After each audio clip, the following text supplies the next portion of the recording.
Hello friends, आज आपण बनवणार आहोत कोथिंबीरीची मुटकुळे. त्यासाठी मी इथे 1 वाटी बाजरीचं पीठ, 1 वाटी बेसन पीठ आणि अर्धी वाटी तांदळाचे पीठ घेतले आहे. त्याचबरोबर हिरवी मिरची, लसूण आणि जिरे घेतलेले आहे. त्याचप्रमाणे इथे बारीक कापून स्वच्छ धुवून घेतलेली कोथिंबीर. आता जिरे, लसूण आणि मिरची आपण मिक्सरच्या भांड्याला वाटून घेऊयात. हे बघा, हे मिश्रण मी इथे बारीक वाटून घेतलेले आहे आणि हे बघा पीठ मी इथं चाळून घेतलेली आहे. आता त्यात मी कोथिंबीर मिक्स करून घेत आहे.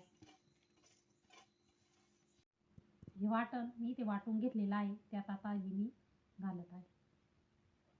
कोथिंबीर मी आता व्यवस्थित अशी पिठात मिक्स करून घेतलेली आहे. आता त्यात आपल्याला हे वाटण आपण घालून पीठ मळून घेणार आहोत.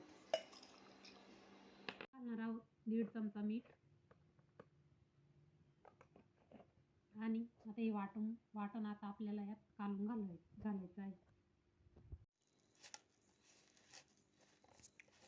हे बघा, आता हे मिरची लसणाचं याच्यात वाटण याच्यात मिक्स करून घेतलं आहे आणि आता जास्त पाणी नाही घालायचं आहे. आपल्याला जसं लागेल तसंच पाणी घालायचं आहे, कारण आपल्याला त्याची मुटकुळे बनवता आली पाहिजे. पीठ खूप पातळ झालं ना तर मग आपल्याला मुटकुळे बनवता नाही येणार.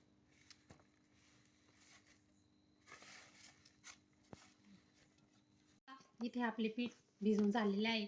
आता मी तेल लावून याला 2 ते 3 मिनटं ठेवणार आहे. आपल्याला जास्त वेळ नाही ठेवायचे, कारण त्याला पाणी सुटतं आणि आपल्याला मुटकुळे बनवता नाही येत. 1-2 मिनटं फक्त याला भिजून द्यायचे आणि लगेच मुटकुळे आपल्याला याची बनवून घ्यायची. 2 मिनटं झालेले आहे आणि आता आपलं पीठ भिजलेलं आहे. मी आता याची मुटकुळे बनवित आहे.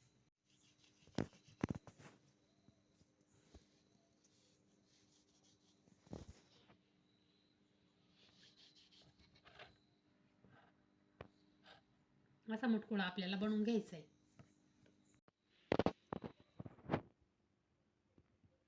हे बघा, असा मुटकुळा आपल्याला बनवून घ्यायचा आहे.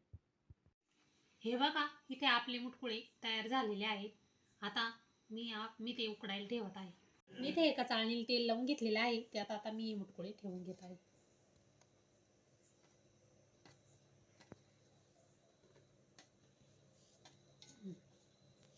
आता याला आपण उकडून घेऊयात.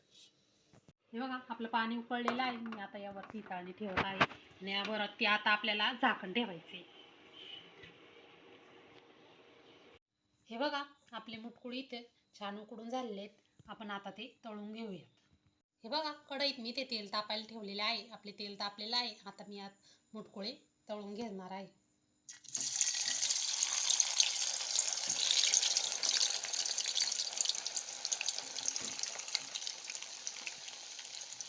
गॅस कमीच ठेवायचा आहे. कमी गॅसवर आपल्याला हे तळून घ्यायची.